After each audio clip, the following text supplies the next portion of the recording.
Nadia diduga incar Kaisang sejak lama, terkuak dari blog pribadinya. Dia aku beri nama Hadiah. Nadia Arifta dikabarkan sudah lama mengincar putra bungsu Presiden Joko Widodo, Kaisang Pangarep. Hal ini terungkap dari jejak digital Nadia Arifta di media sosial. Dikabarkan Nadia menyukai diam-diam Kaisang sejak tahun 2019. Dikutip dari kanal YouTube Fakta Bang Pin, Senin 8 Maret 2021, terkuak jejak digital kedekatan Nadia dan Kaisang dari postingan di akun Instagram pribadinya yang telah dikunci. Nampak dalam unggahannya itu Nadia tengah menjadi MC dan Kaisang ada di sebelahnya. Diduga saat itu Kaisang menjadi bintang tamu atau narasumber dalam acara tersebut. Gimana kabar selanjutnya kedekatan Mbak Nadia dengan Mas Kaisang? Tulis akun @kalistabidara. Unggahan itu diposting pada 7 Juli 2019. Paling mengejutkan adalah terkuaknya perasaan Nadia diduga kepada Kaisang melalui curahan perasaannya yang ditulis melalui blog pribadinya, nadiaarifta.blogspot.com. Namun, pantauan ringtimebali.com hari ini, blog ini pun kini hanya tersisa beberapa tulisan. Diduga curhatannya yang mendalam itu sudah disembunyikan oleh yang bersangkutan. Namun yang menarik adalah jejak digital torehan curhatan isi hati Nadia yang berjudul Hadiah Sungguhan yang diposting 14 April 2020. Berikut coretannya. Aku akan menulis ketika didesak oleh sebuah tanggung jawab, tidak dari keinginan hati untuk menuangkan kata dalam tulisan beradab.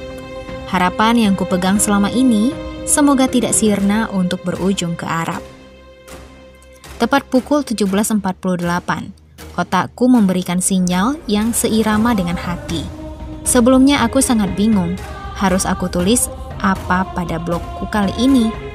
Cerita tentang dunia pekerjaanku, mumet, sudah cukup dari pagi hingga sore berkutat dengan laporan.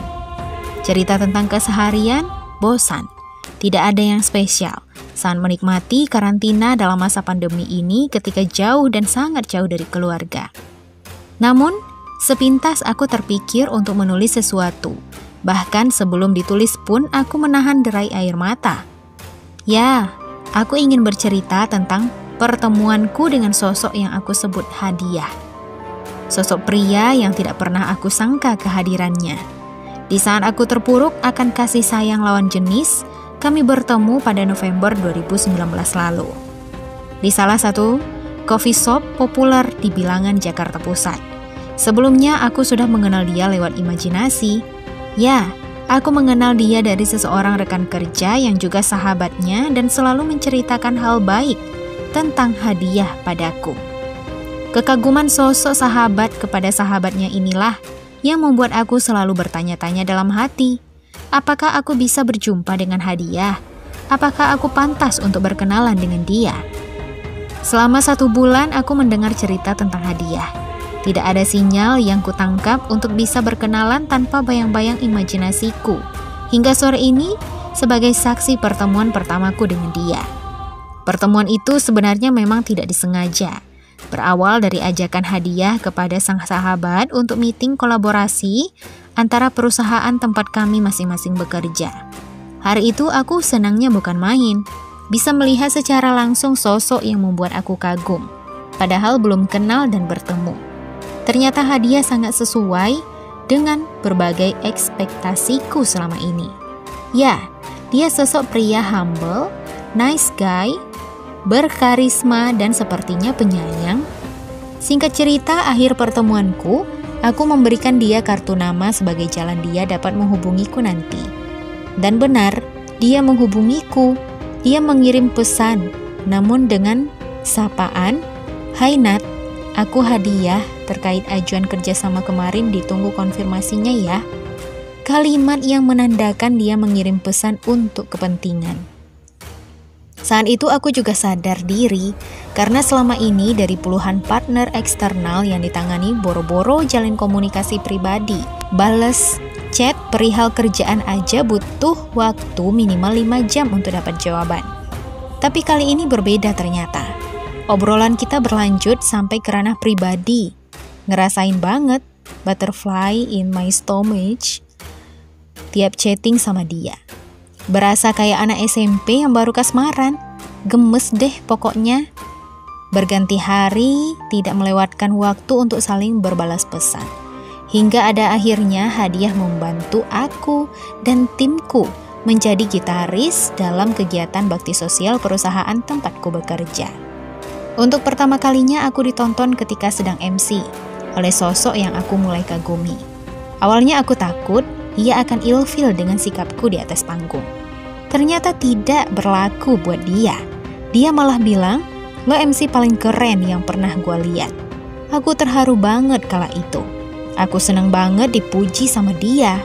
Aku gak akan insecure lagi jika sewaktu-waktu hadiah melihat performansku MC lagi.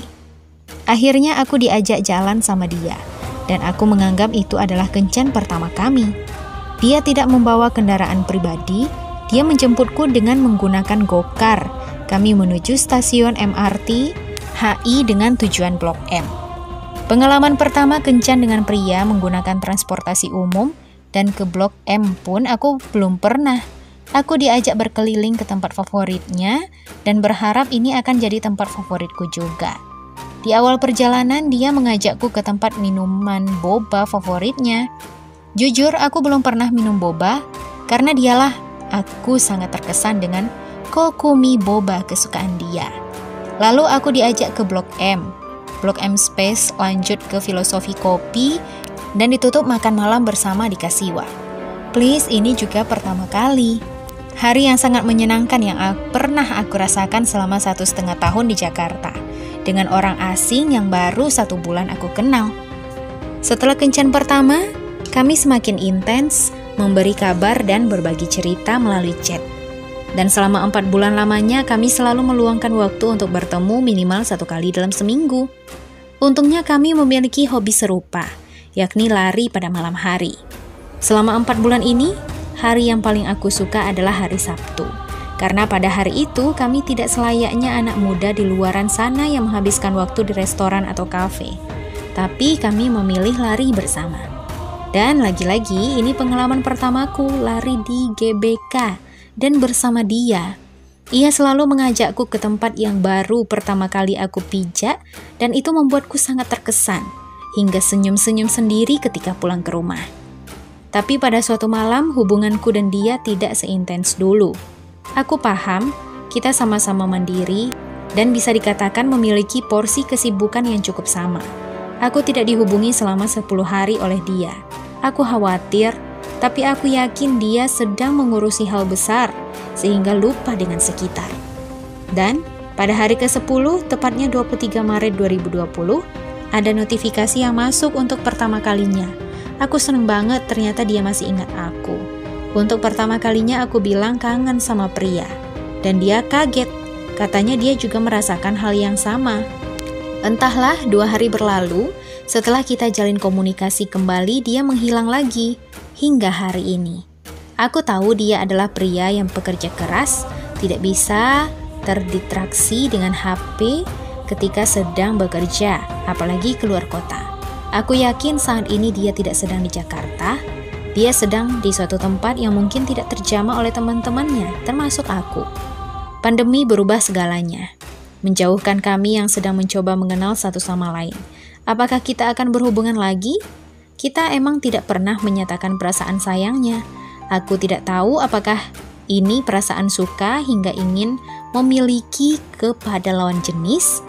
Ketika aku kagum dengan sikapnya yang selalu berbuat baik kepada semua orang, ketika aku kagum dengan sikapnya yang selalu ingin menolong orang lain, ketika aku kagum dengan sikapnya yang selalu menghargai wanita, aku tidak tahu.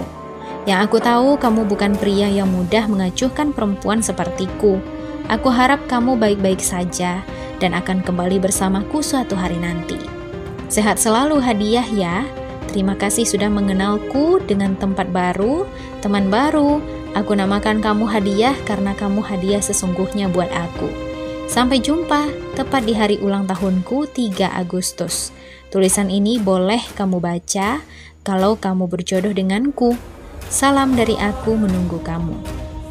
Itulah isi curhatan lengkap Nadia di blog pribadinya. Apakah sosok yang dimaksud itu adalah Kaisang Pangarep? Bila menurut pada postingan Nadia Arifta yang diberikan bunga dan bersama sosok pria yang dia tulis hadiah di caption unggahan di instastory-nya, hadiah, maka dipastikan jika sosok yang dimaksud dalam blog ini adalah Kaisang. Artinya, Kaisang diduga telah berselingkuh dengan Nadia di tahun-tahun dirinya masih menjalin hubungan dengan Felicia Tisu. Pasalnya, Kaisang meninggalkan Felicia pada akhir Desember 2020 dan tanpa ada kabar. Baiklah, kita tunggu saja update selanjutnya.